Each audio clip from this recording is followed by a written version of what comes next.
दोस्तों, आज की कहानी है जिस्म से खेलने की आदत।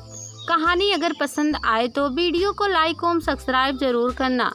राम सिंह एक बड़ी जूता कंपनी में काम करते थे। उनका घर बस्ती में था। राम सिंह के परिवार में उनकी पत्नी सरोज, 3 बेटियां थीं। बेटा एक ही था, सागर। राम सिंह ने बड़ी बेटी लता का विवाह फिरोजाबाद के आगरा गांव शशि पंडित से कर दिया।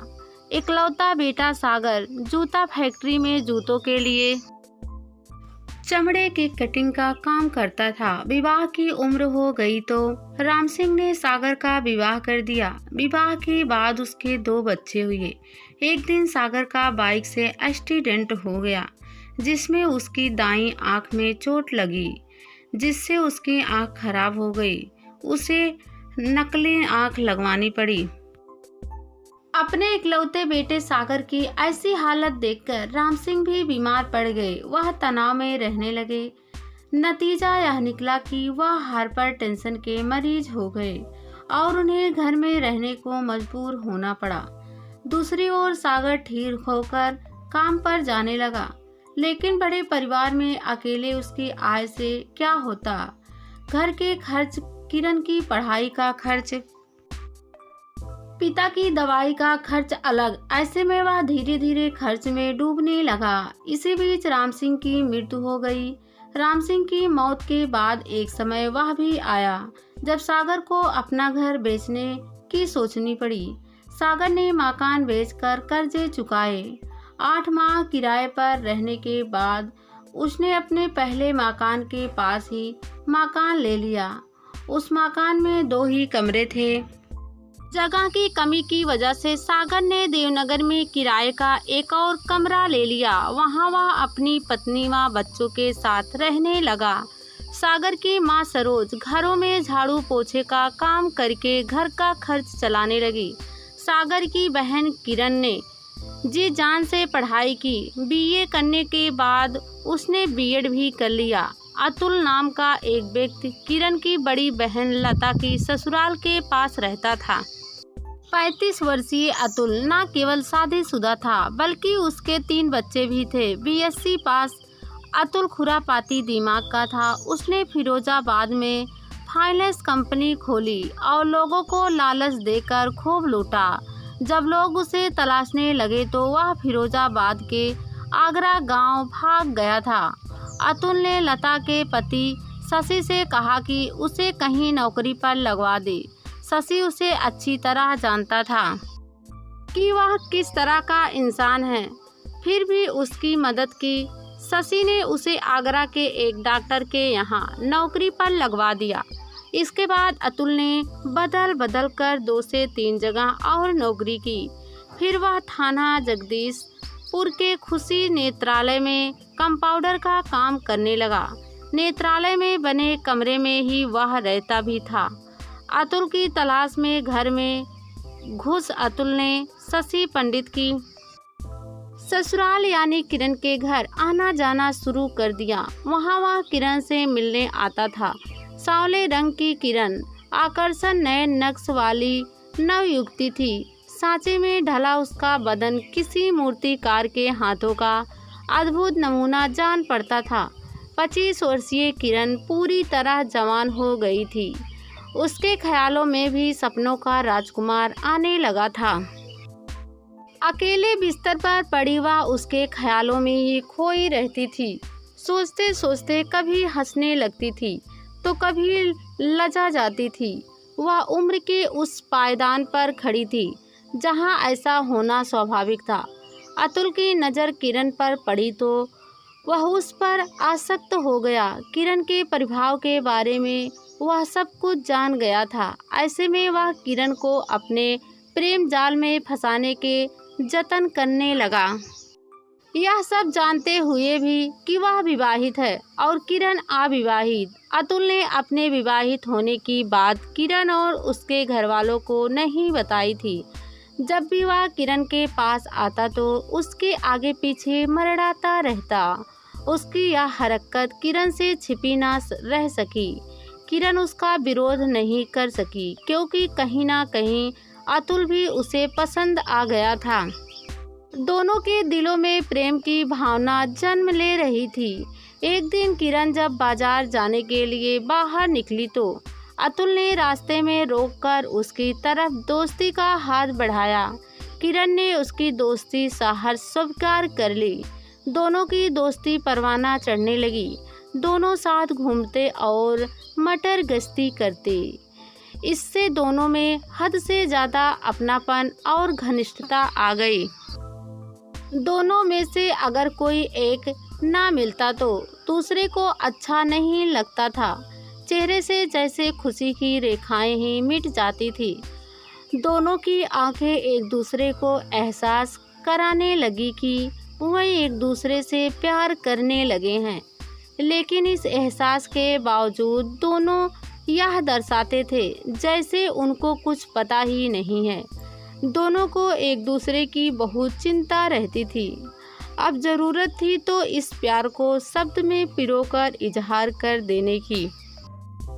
अतुल ने अपने प्यार का इजहार करने के लिए प्रेम पत्र लिखने की सोची।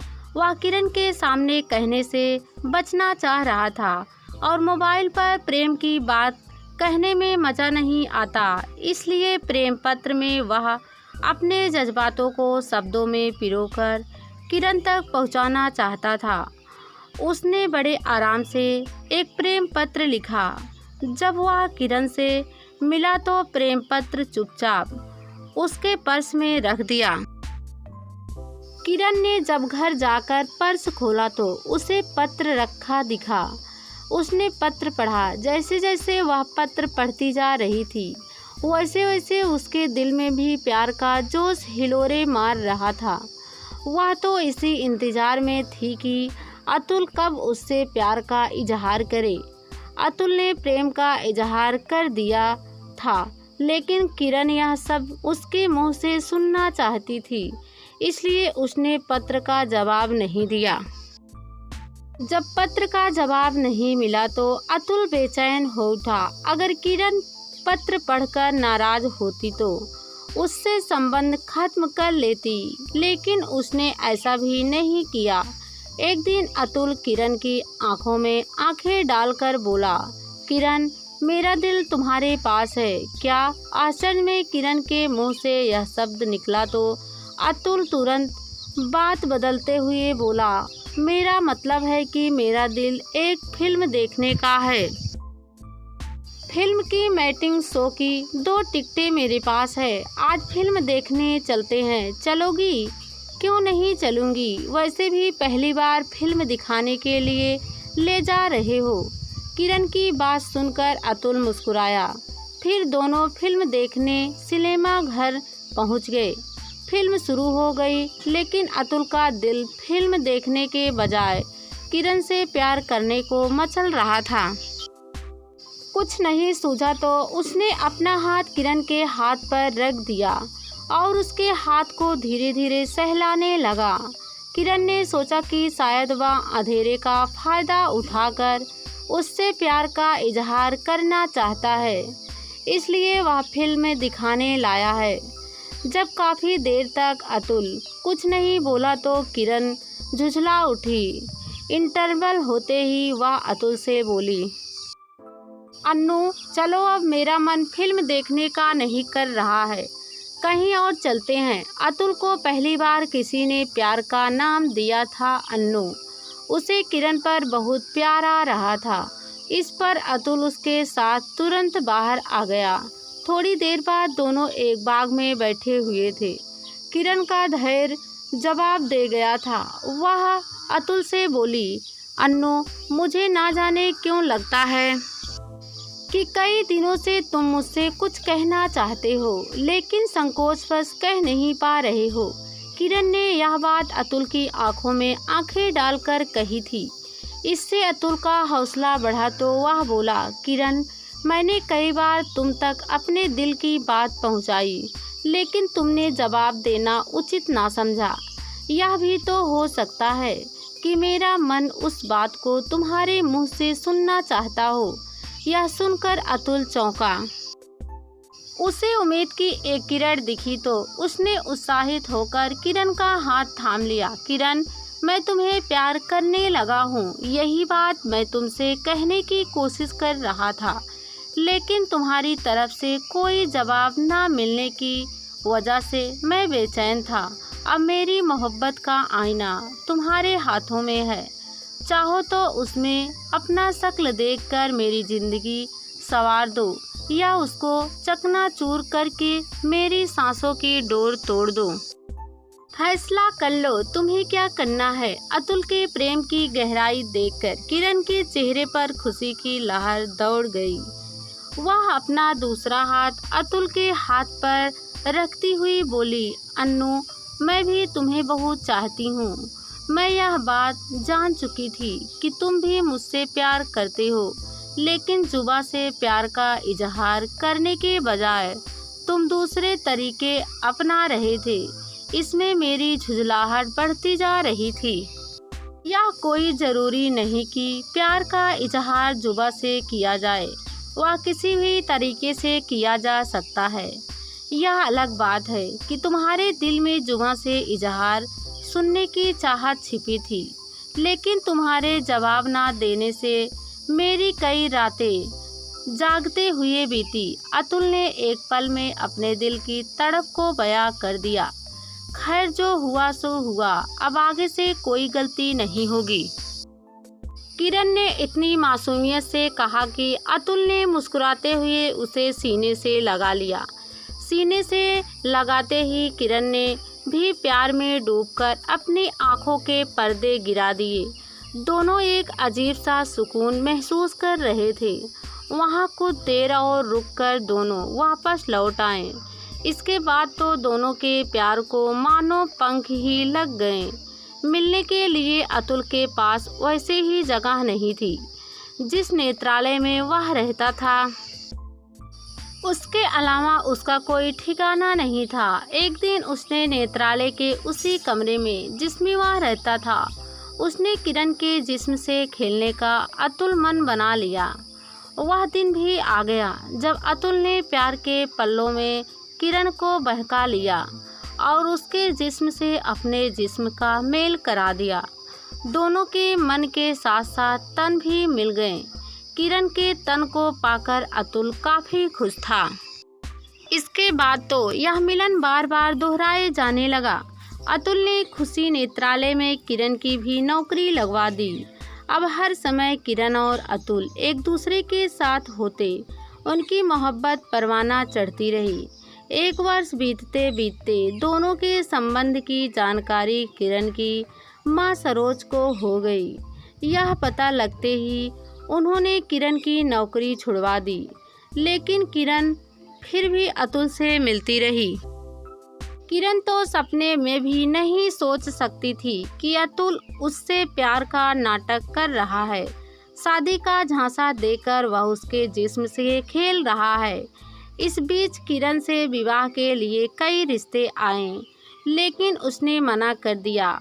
उसके चक्कर में उसकी छोटी बहन कविता का विवाह भी नहीं हो सकता था। किरण की माँ सरोज व भाई सागर को मथुरा का एक अच्छा परिवार मिल गया। उस परिवार का लड़का दिल्ली में रहकर सोफे बनाने का काम करता था। उस लड़के व उसके परिवार को कविता पसंद आ गई। परिवार अच्छा होने की वजह से सरोज ने उस युवक से अपनी बेटी कविता की कोर्ट मैरिज करा दी। इधर किरण अब जब भी अतुल से मिलती तो विवाह करने की जिद करती। अब अतुल के लिए किरण को समझाना मुश्किल होने लगा। एक दिन किरण घर से अपनी माँ से कहकर निकली कि वह अतुल से मिलने जा रही है। किरण सीधे वहाँ से खुशी नेत्रालय पहुँची। लॉकडाउन की वजह से नेत्रालय बंद था, लेकिन अतुल अंदर अपने कमरे में मौजूद था। अतुल और किरण बैठकर बात करने लगे। बात बात में ही शादी को लेकर दोनों में विवाद होने लगा।